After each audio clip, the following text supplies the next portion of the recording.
Paz do Senhor, meus irmãos. Vamos dar início à nossa escola bíblica dominical. Hoje nós estaremos estudando a lição de número 5. Estamos estudando nesse trimestre a revista Betel, Profetas Menores do Antigo Testamento, e hoje especificamente a lição de número 5, que tem por título Obadias, o juízo divino virá. Oremos ao Senhor. Soberano Deus, eterno Pai, glorificamos o Teu nome e agradecemos ao Senhor por essa rica oportunidade de, na manhã deste domingo, estarmos aprendendo a Tua palavra.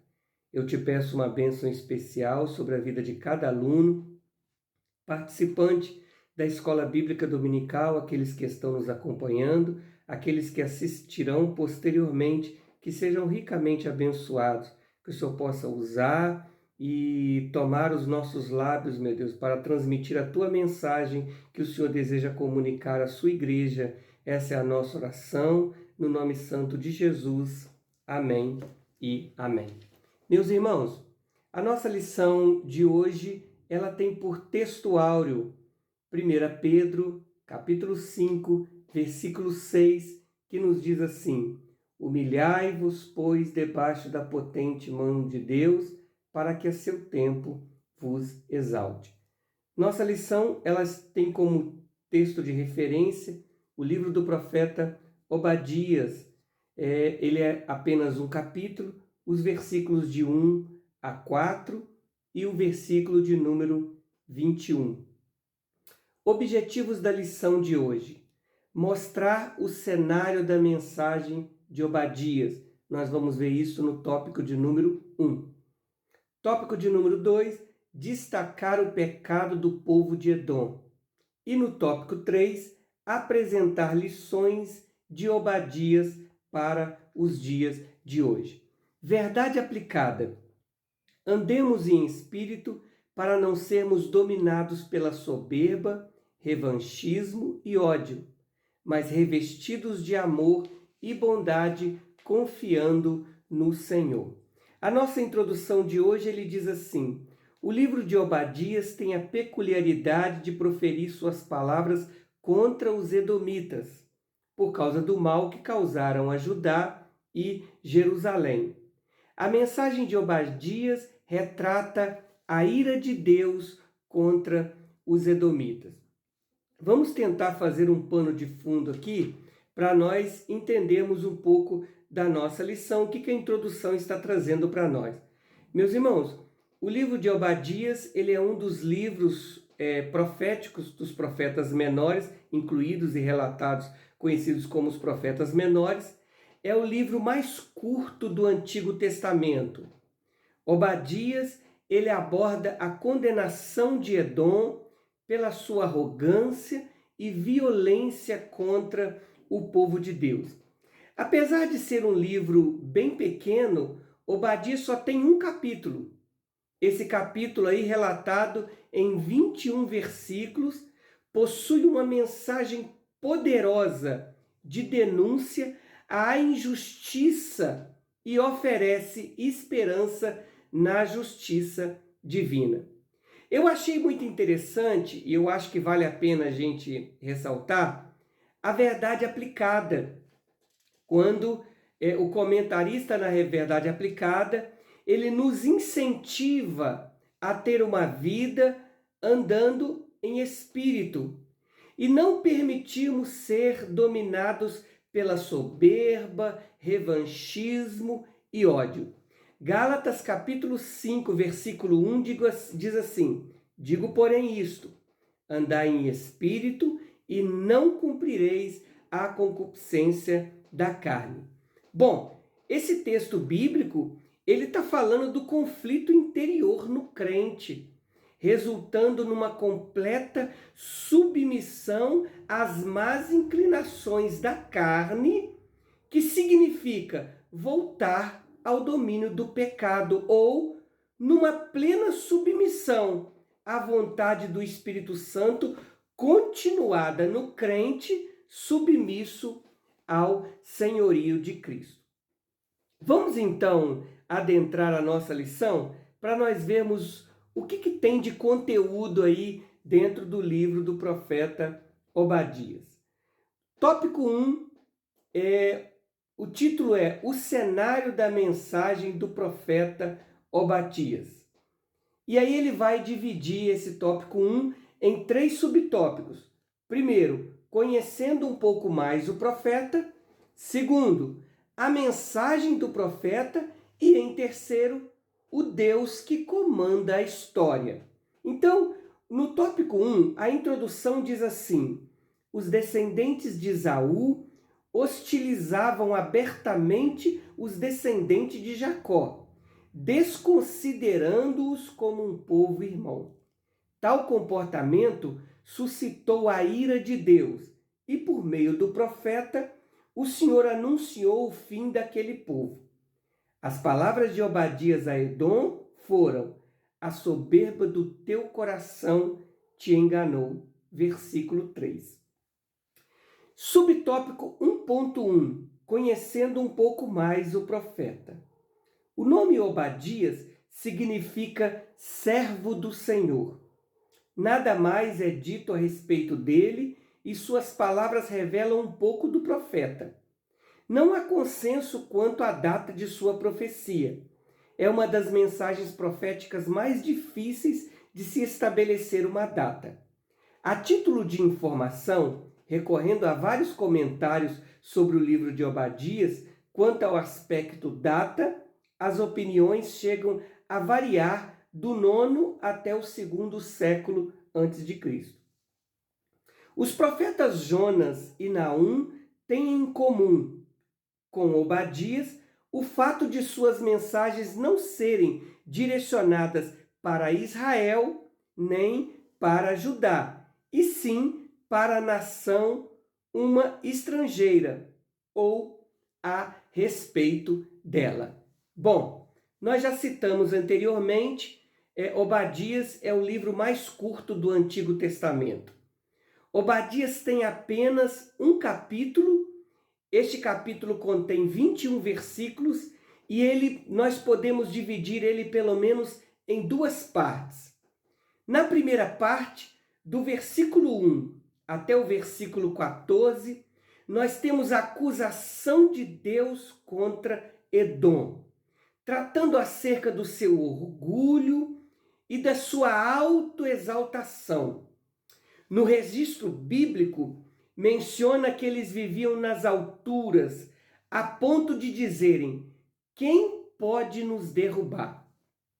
Os edomitas, ou Edom aqui, era uma nação vizinha de Judá, irmãos, ao sul da fronteira, e procuravam ter as suas habitações nas cordilheiras rochosas. A respeito de Edom, Deus diz: Edom será trazido de suas alturas e destruído como fizeram com Israel. Aí nós temos a segunda parte que começa a partir do versículo 15. Essa segunda parte está tratando acerca do dia do Senhor sobre Edom, sobre Israel e sobre as demais nações. Daqui por diante, Obadias vai profetizar que Deus retribuirá a Edom e as demais nações consoante ao tratamento que haviam dispensado ao próximo, e este princípio também se aplica aí aos crentes neotestamentários. O nome Obadias, ele significa servo do Senhor ou adorador de Yahvé. A vida pessoal de Obadias, como nós lemos, é desconhecida. O profeta apresenta apenas o seu nome sem oferecer nenhuma formação adicional, tipo família ou reinado sobre o qual viveu ou profetizou. Acerca do tempo, algumas estimativas variam em torno de 6 séculos. Grande probabilidade de ter vivido antes do cativeiro babilônico. Vamos tentar entender aqui a origem dos edomitas. Nós começamos, por exemplo, compreendendo nós temos na linhagem patriarcal Abraão, seu filho Isaque. De Isaque nasceram seus 2 filhos, Jacó e Esaú, que ambos eram irmãos gêmeos. De Jacó, nós temos o surgimento da nação Israel. De Esaú, a origem dos edomitas. Irmãos, para nós entendermos melhor a nossa lição, nós precisamos desenvolver isto falando um pouco mais aí sobre esse cenário da mensagem do profeta. O termo Edom, ele nasce em Gênesis 25, versículo 30, quando Esaú disse a Jacó: deixa-me, peço-te comer deste guisado vermelho, porque eu estou cansado. Por isso se chamou o seu nome Edom. Quando o texto vai nos mostrar a genealogia de Esaú, lá no capítulo 36 do versículo 1 de Gênesis, está dizendo assim, olha, estas são as gerações de Edom, em parênteses, de Esaú, em parênteses, que é Edom.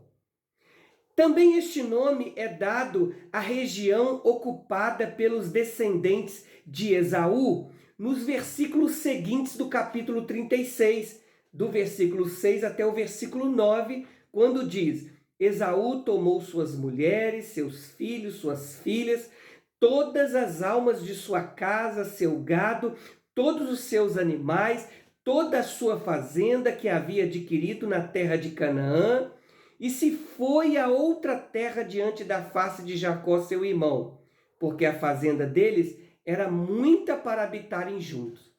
A terra de suas peregrinações não os podia sustentar por causa do seu gado. Portanto, Esaú habitou na montanha de Seir. Esaú é Edom. Estas, pois, são as gerações de Esaú, pai dos edomitas, na montanha de Seir. Nós podemos compreender que Esaú e Jacó tiveram relacionamentos intensos ao longo dos séculos. Apesar de compartilharem vínculos familiares, terem tido um encontro de reconciliação, podemos observar que os problemas familiares vividos entre eles não cessaram neste encontro. Dado a invasão de Jerusalém pela Babilônia, Edom vai e saqueia todas as outras cidades dos israelitas. Na ocasião que Israel pediu passagem em seu território aos edomitas, recusaram deixar passarem. Nós vemos isso em Números 20, versículos 18 a 21. Aqui nesse texto, irmão, nós temos um ponto interessante a ser observado. O segredo para interpretar esse livro encontra-se em problemas de relacionamentos vividos dentro da família patriarcal. O Edom nutrido por Edom contra Israel tem sua origem num pequeno começo mal sucedido. Gênesis 25, versículo 29. Amava Isaque a Esaú, porque a caça era do seu gosto. Mas Rebeca amava Jacó. Nós chegamos aqui e relembramos aquilo que nós já estudamos no trimestre anterior. O comportamento desviante dos pais plantou no coração dos filhos uma semente maldita que germinou em ódio, inimizade, competição que resistiria ao tempo e faria muito estrago, trazendo por fim juízo de destruição sobre uma nação, Edom. Que Deus abra os nossos olhos também nos dias de hoje, para vermos e enxergarmos que as pequenas raposinhas são invasoras, destruidoras de vinhas, tentam de alguma forma acessar a nossa vinha, trazendo estragos e prejuízos. Pode começar como algo até bem pequeno, imperceptível, e desencadear com um futuro de destruição e estragos que vão perpetuar por gerações. Bom, no subtópico 1.2, diz assim: Obadias inicia sua profecia dizendo que recebeu uma visão da parte do Senhor a respeito de Edom. O profeta anunciou que os edomitas seriam castigados, assim como os outros inimigos do povo de Deus. Isso porque os edomitas se alegraram quando Jerusalém foi conquistada pelos babilônios. Essa postura desagradou o Senhor, que por meio do profeta Obadias anunciou sua destruição. Embora o cerne da mensagem do profeta fosse o castigo do povo Edom, Obadias não deixa de trazer uma mensagem de esperança ao povo de Deus. Ele discorre acerca do dia do Senhor. Nesse dia, o profeta afirma que o Senhor traria justiça contra os inimigos dele, assim como vitória sobre aqueles que permanecessem fiéis a Deus. Embora não haja detalhes de como será este dia, o profeta afirma que o reino será do Senhor, numa clara mensagem de confiança e afirmação na soberania de Deus. Irmãos, a mensagem de Obadias era uma mensagem de condenação contra a nação de Edom. Edom havia se tornado um símbolo de arrogância, de violência e inimizade contra o povo de Deus. Obadias denuncia a crueldade e traição de Edom. Profetizou o juízo e destruição e, além disso, oferece uma mensagem de esperança e de consolo para o povo de Deus, proclamando restauração da nação de Israel e a vindicação divina sobre os seus inimigos. A mensagem de Obadias, ela enfatiza a soberania de Deus. E aí, acerca da soberania divina, nós entendemos isto como o direito absoluto de Deus de governar totalmente suas criaturas segundo a sua vontade. Meus irmãos, Deus é soberano sobre todo o universo. E por seu amor e poder, ele preserva a sua criação até a consumação dos séculos. Nós olhamos no livro do profeta Obadias, nós vemos, por exemplo, o começo da mensagem profética, no versículo 1, que diz assim, olha, visão de Obadias, assim diz o Senhor Jeová a respeito de Edom. Esta chancela destaca para nós a soberania de Deus sobre todos os povos e reis da terra. Apesar de Edom não ser reconhecido como um povo de Deus, o Eterno mostra através deste versículo que abre o livro do profeta Obadias a legítima autoridade de Deus sobre ele. Subtópico 1.3. Deus comanda a história. No primeiro versículo, o profeta diz que as nações estariam se levantando contra Edom. Visão de Obadias, assim diz o Senhor Jeová a respeito de Edom. Temos ouvido a pregação do Senhor, e foi enviado às nações o embaixador dizendo, levantai-vos, levantemo-nos contra ela para a guerra. Embora por motivos diferentes, as nações que declarariam guerra a Edom estariam na realidade cumprindo o propósito de Deus sobre aquela nação, mesmo que desconhecessem tal fato. Com isso, fica evidente que Deus comanda a história e a conduz em direção à sua vontade final.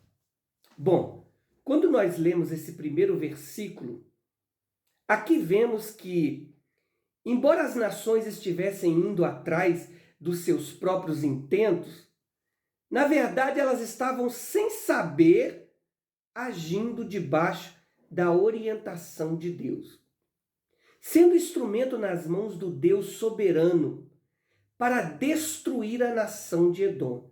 Isso aqui nos mostra o Deus, irmão, que comanda a história, fazendo caminhar a direção da sua vontade e soberania.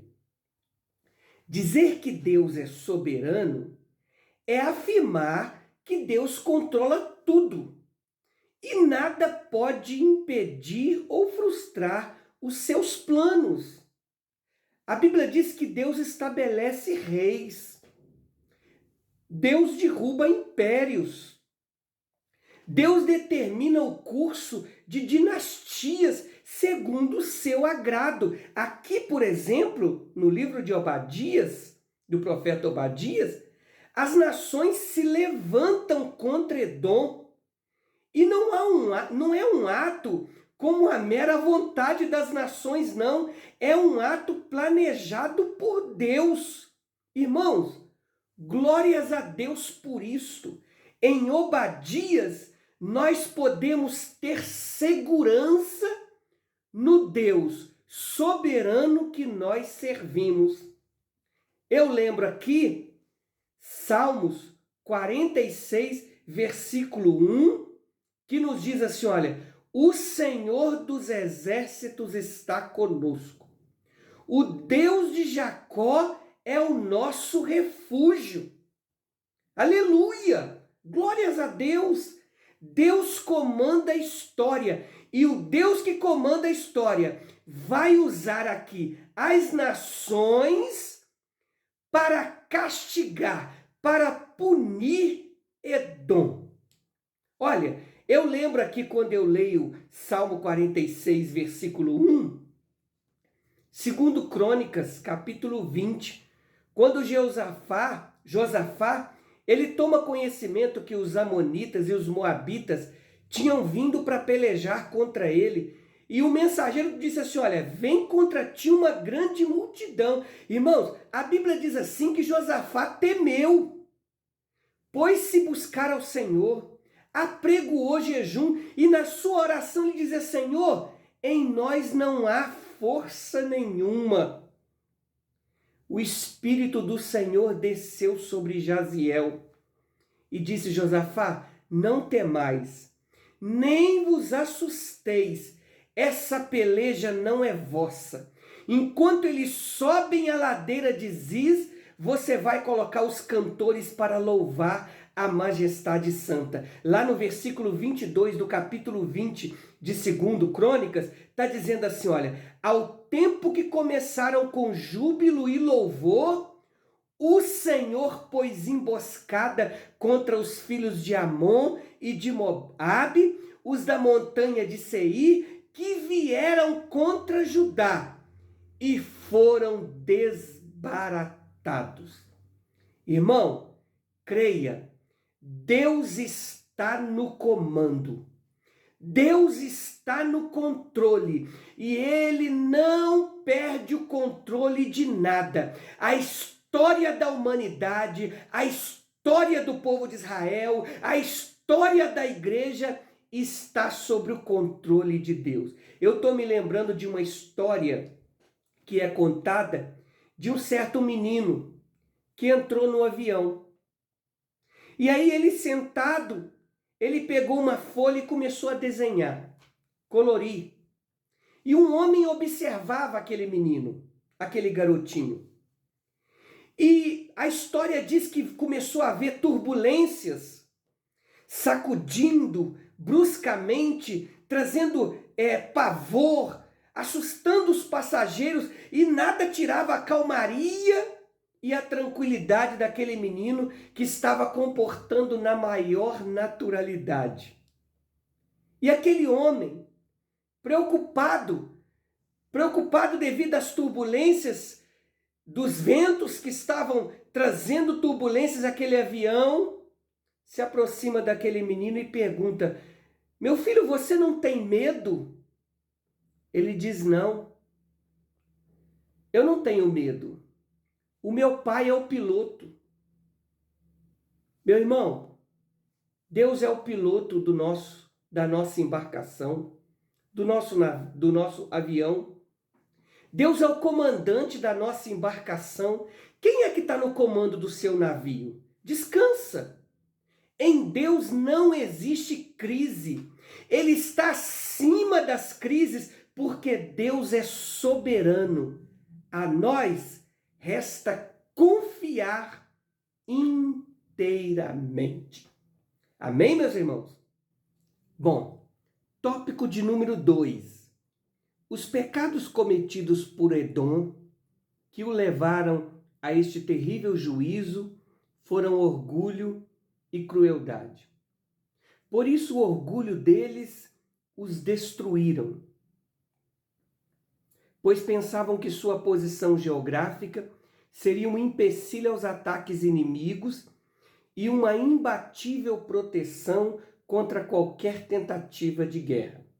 É assim que a altivez derruba pessoas, nações e líderes que se julgam incapazes de serem atingidos. Subtópico 2.1. A punição de Edom. A conspiração e a deslealdade das nações vizinhas foi usada para dar início ao propósito de Deus para julgar os edomitas. Por causa do orgulho que os cegou e a atitude de desprezo e contentamento pelo mal que chegou aos moradores de Jerusalém e Judá, povo irmão, a ira do Senhor se acendeu contra eles. Os edomitas foram exterminados como povo ao longo dos tempos. O lugar de sua habitação, antes lugar de segurança e invencibilidade, tornou-se uma das mais inóspitas da terra. A palavra de Deus é fiel e se cumpre na vida de todos, ainda que pareçam inabaláveis em suas posições e seguros de seus recursos. Vamos tentar compreender o que o tópico de número 2, que vai tratar acerca do pecado de Edom, esse primeiro subtópico quer trazer para nós a punição de Edom. Primeiro ele fala aqui de dois pecados, o orgulho e a crueldade. O orgulho porque eles consideravam superiores, achavam que a sua posição geográfica era invencível, jamais os inimigos o alcançariam numa possível guerra. Crueldade porque se aproveitaram de uma situação de fraqueza, de vulnerabilidade de Israel para saquear suas cidades e participar da destruição. Meus irmãos, Edom se regozijou com a queda de Jerusalém, com a desgraça do povo de Israel. Não somente alegraram, mas agiram com violência e crueldade, entregando os israelitas aos inimigos e saqueando todas as suas riquezas. A punição aqui neste caso seria sua completa destruição e humilhação. Para os irmãos terem uma ideia, olha os detalhes dessa punição. Versículo 4. Se te elevares como águia e puseres o teu ninho entre as estrelas, dali te derribarei, diz o Senhor. Versículo 6. Como foram buscados os bens de Esaú, como foram esquadrinhados os seus esconderijos. Versículo 18. E a casa de Jacó será fogo, e a casa de José chama. A casa de Esaú, palha, se acenderão contra eles e os consumirão. E ninguém mais restará da casa de Esaú, porque o Senhor disse. A gente compreende aqui que o que Edom achava que fosse suas qualidades, acabaram por ser a sua queda. Primeiro, a segurança da cidade, versículos 3 e 4. Deus estava dizendo que os arremessaria das alturas. Segundo, orgulho da sua autossuficiência. Versículo 4, Deus estava dizendo que os humilharia. Terceiro, riqueza. Versículos 5 e 6. Deus estava dizendo que os ladrões roubariam tudo que tinham. Quarto, no versículo 7, aliados, Deus faria com que eles se voltassem contra Edom. E quinto, a sabedoria, versículos 8 e 9. Os sábios seriam destruídos, a gente vê isso no versículo de número 6. O desprezo e o contentamento dos edomitas frente à desgraça do povo de Judá iam ter sérias consequências. E a história mostra que Edom foi reduzida a nada. Sabe o que a gente aprende aqui, irmãos? Não vamos deixar que o orgulho nos domine. Vamos aprender a praticar a dependência de Deus. O orgulho, ele torna a pessoa soberba, engrandecido, como se pensasse: eu não preciso do outro, eu não preciso de Deus, faço como quero, da maneira que penso. Eu não. Se não fosse o Senhor na nossa vida, se não fosse o Senhor conosco, se não fosse o Senhor ontem, se não fosse o Senhor hoje, se não fosse o Senhor até aqui, vamos aprender a praticar a dependência de Deus. É isso que nós podemos aprender com esse princípio aqui, desse subtópico 2.1, nos relatando acerca da punição de Edom. 2.2. A violência agrava os conflitos. Os edomitas se negaram a ajudar o povo de Israel quando este precisou atravessar suas terras estando em Cádiz. Moisés enviou mensageiros ao rei de Edom. Apesar da promessa de que se limitariam a passar pela terra sem causar qualquer prejuízo, a resposta do rei ao pedido de Moisés foi uma dura palavra naquele momento em que Israel precisava de ajuda. Ele não mostrou bondade ou cordialidade que deveriam existir, pois seus antepassados eram irmãos.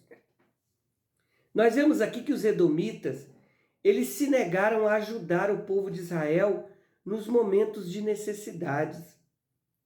Durante o Êxodo, quando os israelitas estavam na sua jornada do Egito para a terra prometida, eles enviaram para Edom mensageiros solicitando passagem pacífica pelo território edomita.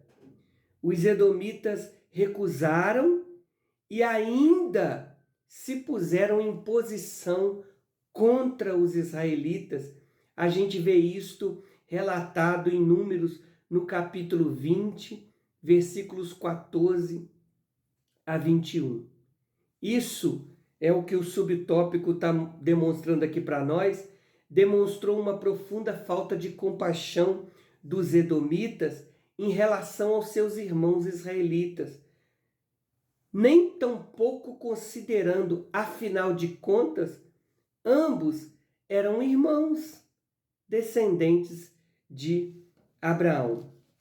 Irmãos, o comentarista colocou aqui: não demonstraram bondade nem cordialidade que deveriam de existir, afinal de contas, seus antepassados eram irmãos. Duas palavras que eu quero extrair aqui para nós comentarmos aqui nesse subtópico. Primeiro, bondade.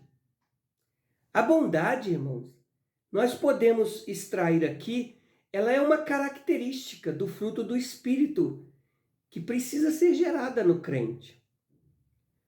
O fruto ou a característica do fruto do Espírito, bondade, ela cria um ambiente tranquilo para nós e para as pessoas que estão ao redor de nós. Quando o crente compreende todo o bem que Deus fez por ele, ele naturalmente ele quer também fazer coisas boas para as outras pessoas. E ele também extrai aqui também a outra palavra, a cordialidade.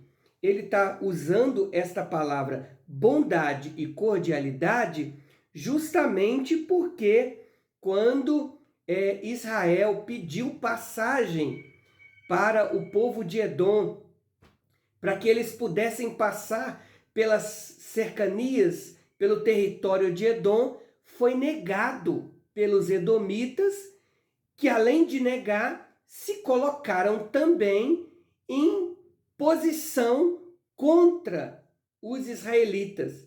E aí, essa cordialidade está falando, está relacionado ao tratamento das pessoas com gentileza, simpatia.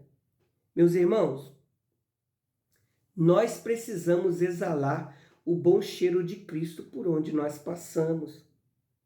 O cristão, ele precisa exercer, permitir ser gerado dentro dele.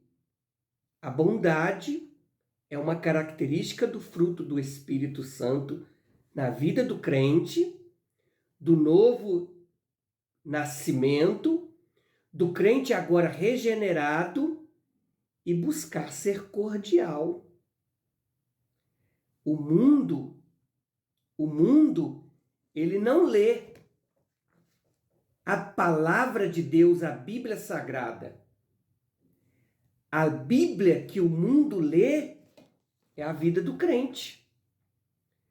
Como que fica um cristão, um crente, mal-humorado, cara fechada, trancado, que não é cordial, que não busca ser simpático, cortês para com as pessoas? As pessoas olham e dizem assim: isso é crente? Se ele é crente, é melhor eu ser como eu sou mesmo. Alguém diz assim: olha, viu aquele moço, viu aquele jovem, viu aquele homem, aquela senhora, aquela moça? O jeito de falar, o jeito de expressar me faz sentir tão bem. Eu sinto algo diferente naquela pessoa, naquele amigo. Dá vontade de ficar perto. Eu me sinto tão bem com ele. Eu creio que os irmãos já devem ter vivido alguma experiência assim. Você conversa uma vez, 2 vezes, 3 vezes. Um dia a pessoa descobre, é crente por isto. O jeito dele é diferente. O jeito dela é diferente. Por isso, irmãos, que na boca do cristão não sai palavras torpes, palavrões, xingamentos, né? Não sai palavras amaldiçoadoras. Por quê? Porque ele compreende que ele precisa exalar o bom cheiro de Cristo, o perfume de Cristo. Nós somos a carta lida para este mundo do Evangelho de nosso Senhor e Salvador Jesus Cristo. Subtópico 2.3. Judá será restaurada. Apesar do cenário devastador, segundo Obadias 21, esse panorama será radicalmente alterado e o curso da história tomaria novos rumos. Judá experimentaria um tempo de restauração. Tiago 4:6. Portanto, diz: Deus resiste aos soberbos, porém dá graça aos humildes. O profeta cita os nomes dos patriarcas para promover a esperança de que os exilados veriam as promessas cumpridas, reforçando desta maneira a fé do povo em Deus, que é fiel à sua palavra. Esta última mensagem de Obadias 21 está de acordo com o grande e perfeito plano de Deus, também revelado ao apóstolo João. Os reinos do mundo vieram a ser do nosso Senhor e do seu Cristo, e ele reinará para sempre. Meus irmãos, eu quero dentro desse ponto ler um comentário na revista do professor. É um comentário bíblico que diz assim: o reino será do Senhor. Estas foram as últimas palavras de Obadias contra a arrogância, o orgulho e a rebelião humana. Edom se achava indestrutível, mas o Senhor humilhou aquela nação e restaurou Judá, que estava caída. Meus irmãos, apesar do livro estar tratando até aqui sobre julgamento divino sobre Edom, que antes estava se alegrando com a destruição de Judá, no versículo 17, Obadias profetiza a restauração de Judá.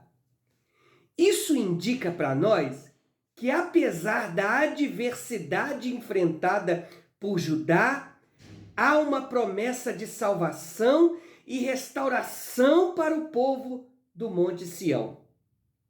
Enquanto Edom será levada a uma ruína definitiva, Jesus Cristo irá restaurar a nação de Israel e reinará como rei sobre todas as nações.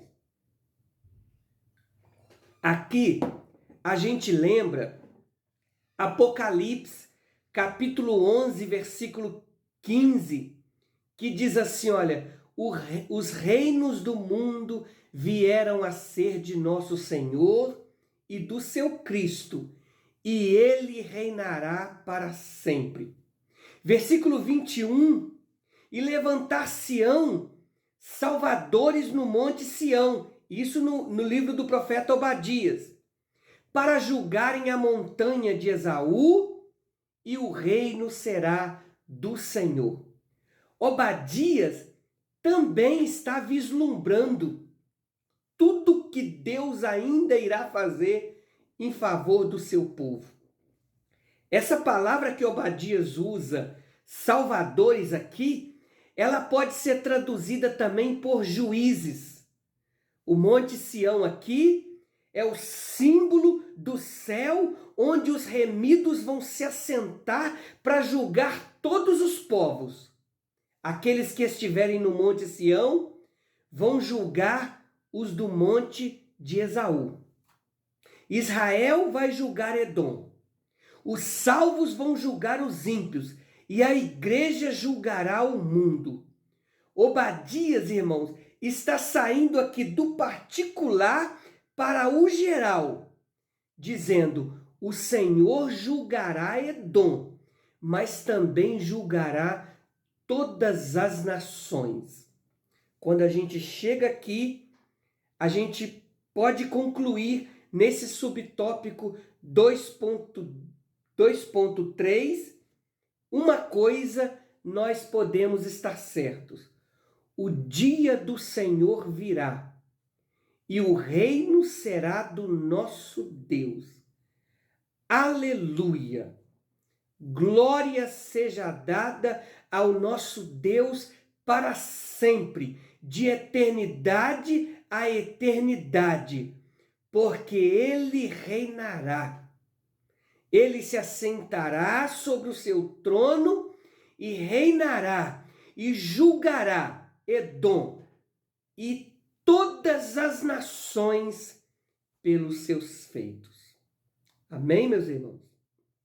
Bom, chegamos aqui então no tópico de número 3, Obadias para hoje.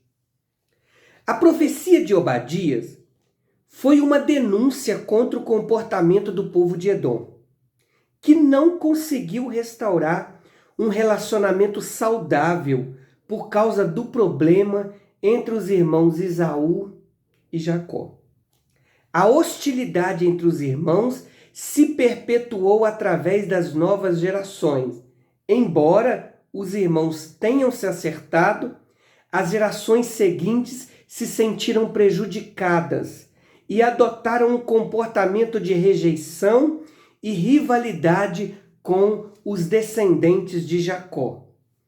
Essa é a introdução do tópico 3, e aí ele divide também o tópico 3 em 3 subtópicos. Primeiro, 3.1, a lei da semeadura e retribuição. Diz assim: uma das mensagens que continua sendo relevante para os nossos dias. Edom desprezou a lei da semeadura e retribuição.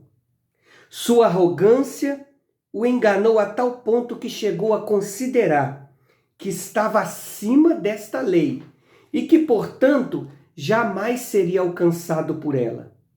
Notemos que o Senhor revelou a causa da destruição que estava por vir. Ou seja, os atos de violência e soberba de Edom teriam consequências. Não nos deixemos enganar, pois o apóstolo Paulo também escreveu sobre este relevante assunto, enfatizando que de Deus não se zomba. O escritor aos Hebreus também alertou sobre a justa retribuição que a desobediência recebe. O fato de termos sido alcançados pela graça de Jesus Cristo não nos dispensa de servirmos ao Senhor com reverência e temor.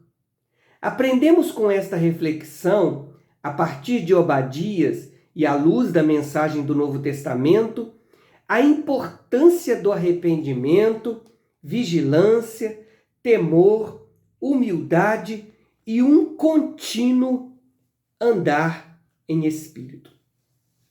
Meus irmãos, a Bíblia, ela tem várias referências quando se fala de semeadura, retribuição.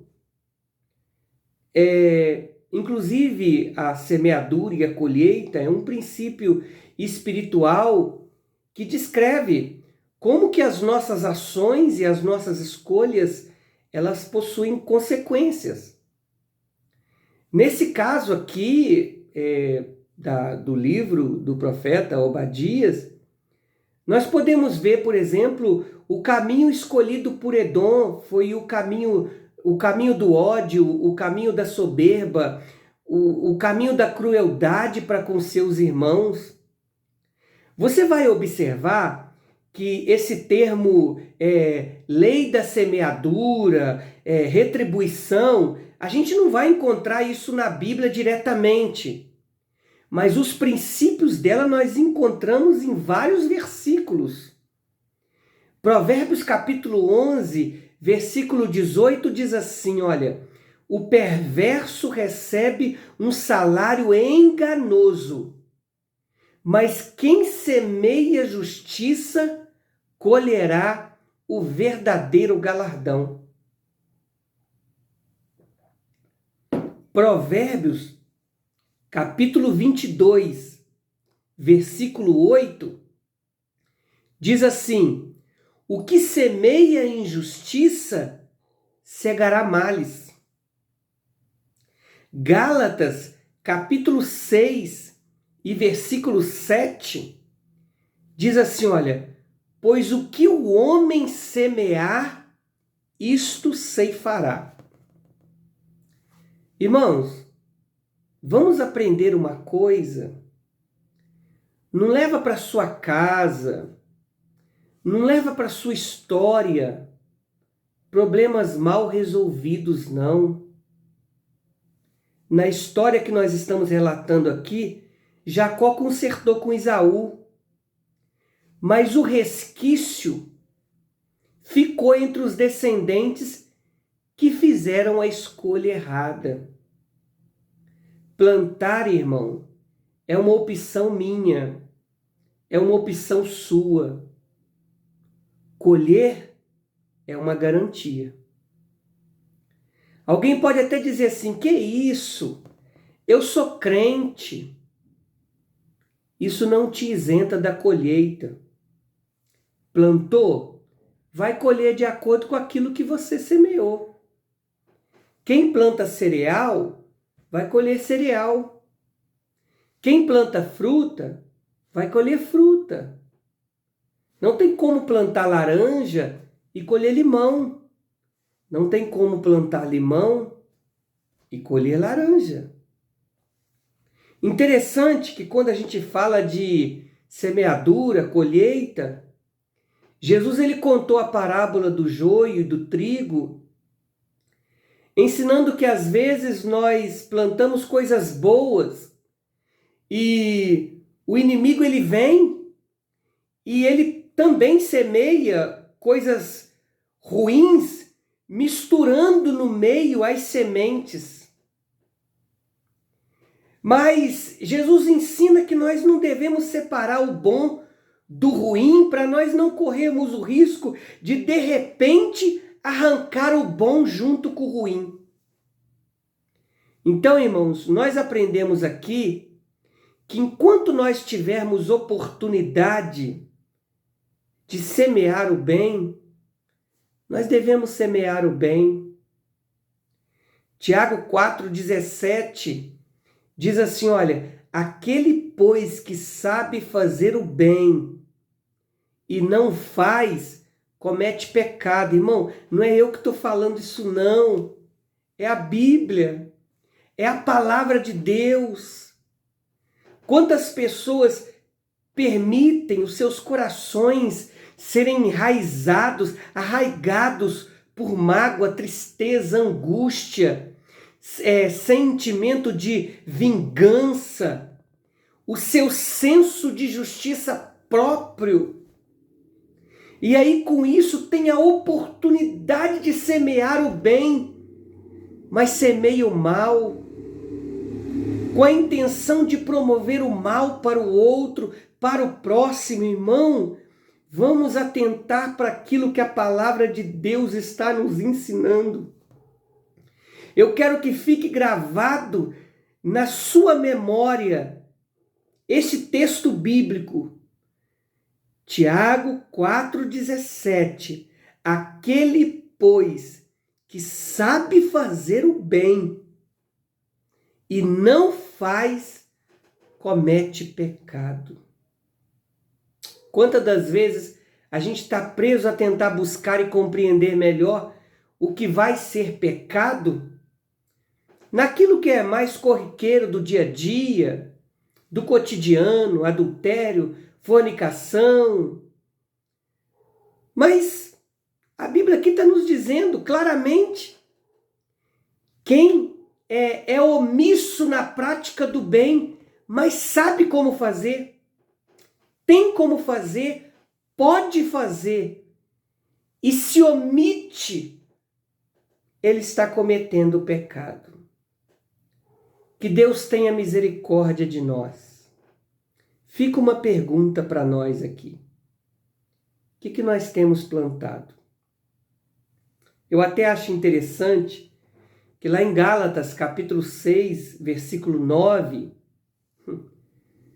Paulo vai dizer assim, olha, não nos cansemos de fazer o bem. Oh, glória! Deus está falando conosco. Porque a seu tempo ceifaremos, se não tivermos desfalecido. Porque pode até ser que alguém diga assim, eu estou sempre na prática do bem, eu estou sempre tendo retorno de maldade, de injustiça, de incompreensão.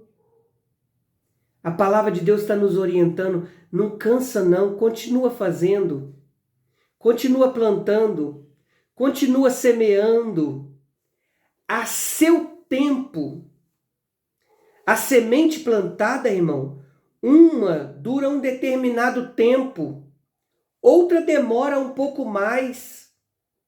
Numa gestação, a gestação do ser humano é 9 meses.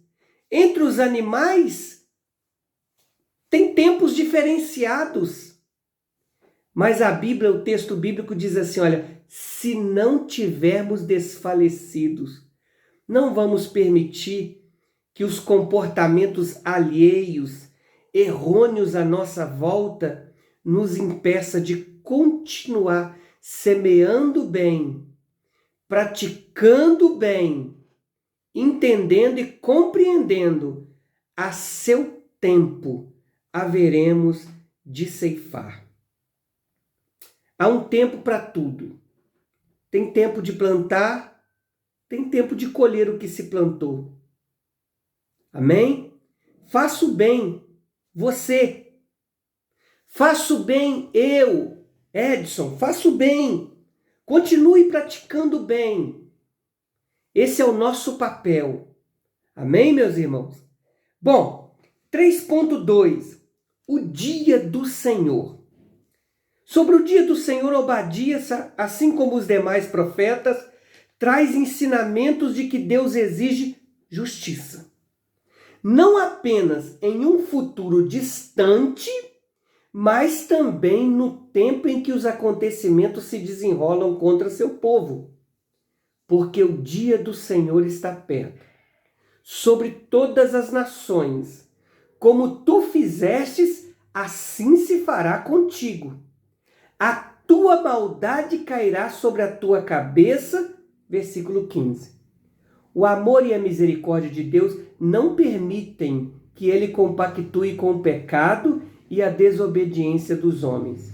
O dia do Senhor é um dia de julgamento e de justiça divina.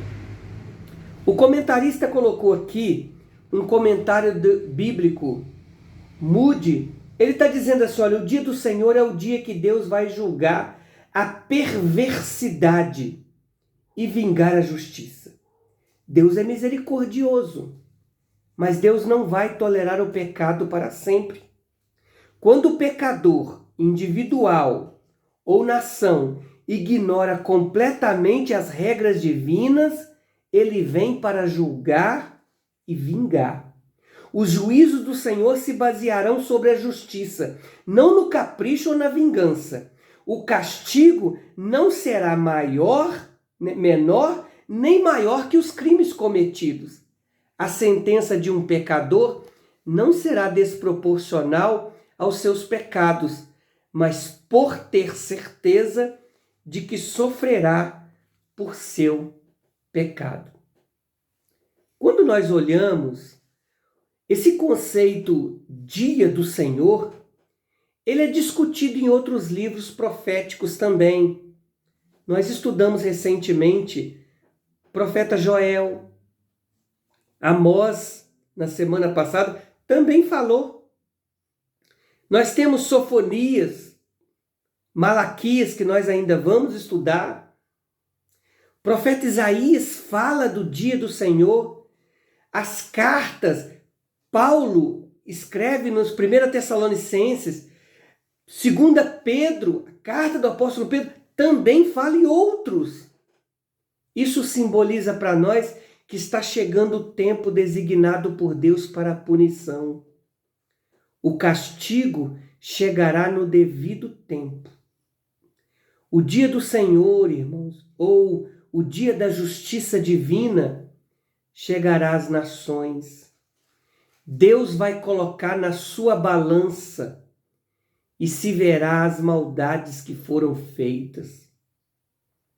Para o mundo será um dia terrível. Deus vai tratar com a humanidade segundo as suas obras.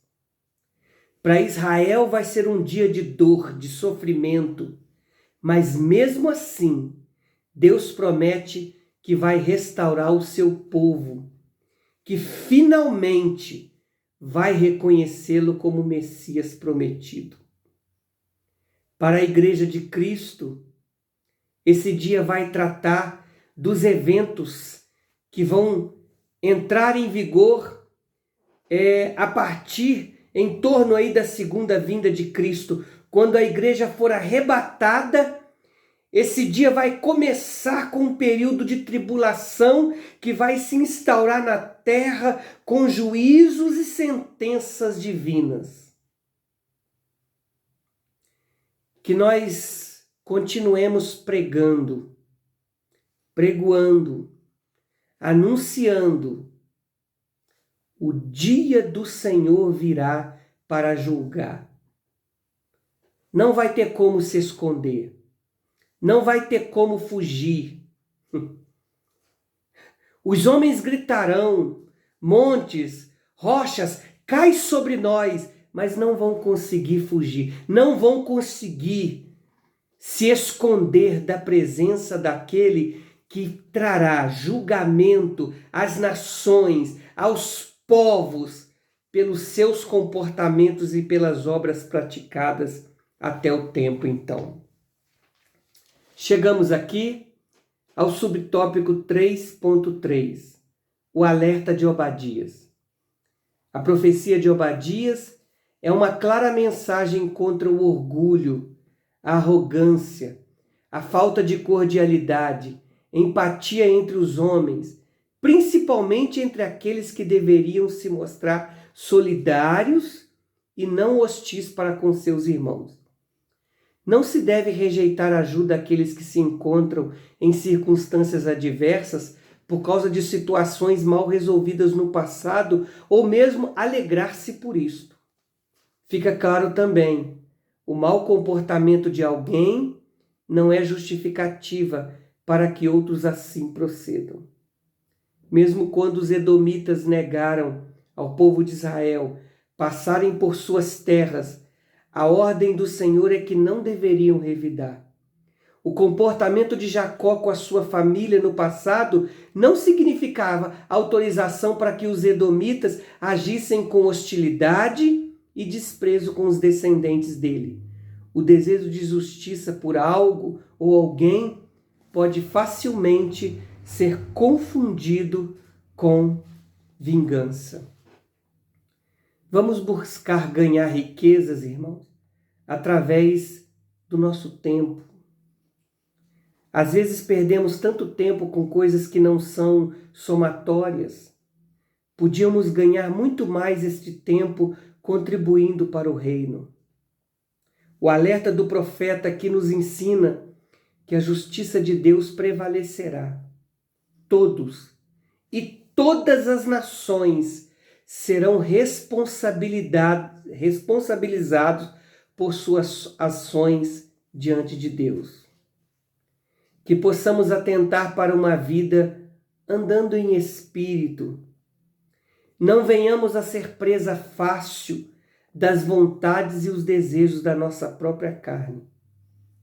Precisamos atentar que os duros juízos de Deus contra Edom não tinha senso de vingança, mas sim de justiça. Deus é justo e Ele julgará todos e todas as nações segundo as suas obras. A palavra de Deus diz que todos comparecerão diante de Deus, do trono branco, para prestar conta daquilo que fez por meio do corpo, o bem ou mal. Conclusão: o orgulho e a altivez vistos e denunciados pelo profeta Obadias em Edom são como uma semente no coração dos homens. Quanto mais a pessoa se afasta dos caminhos do Senhor, mais essa semente cresce e vai dominando completamente a vida, levando a um caminho de destruição. Esse livro tão pequeno nos ensina muito. Um capítulo apenas, 21 versículos.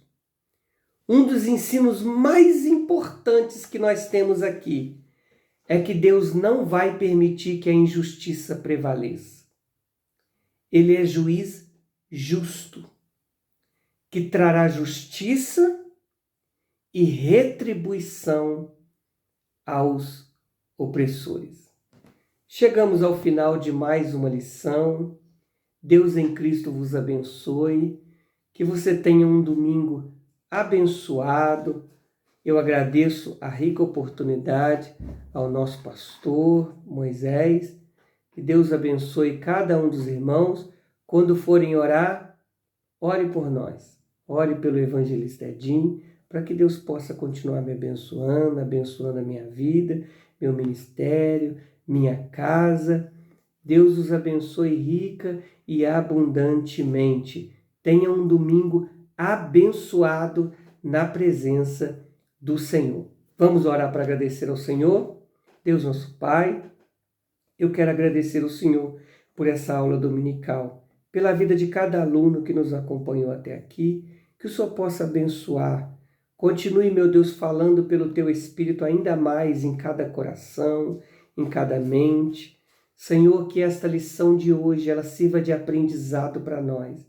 Somos dependentes, queremos ficar aos Teus pés, queremos aprender contigo, queremos crescer no Espírito, afastar as práticas e todos os comportamentos que são oriundos da nossa natureza carnal e pecaminosa, para que naquele grande dia, quando o Senhor chamar o seu povo, vier buscar o seu povo nas nuvens, nós possamos ser arrebatados juntamente com a sua igreja e não experimentarmos desse terrível e grande dia do Senhor, que virá com juízo para todos aqueles que não atentaram para os princípios que a tua palavra descreveu e deixou registrado.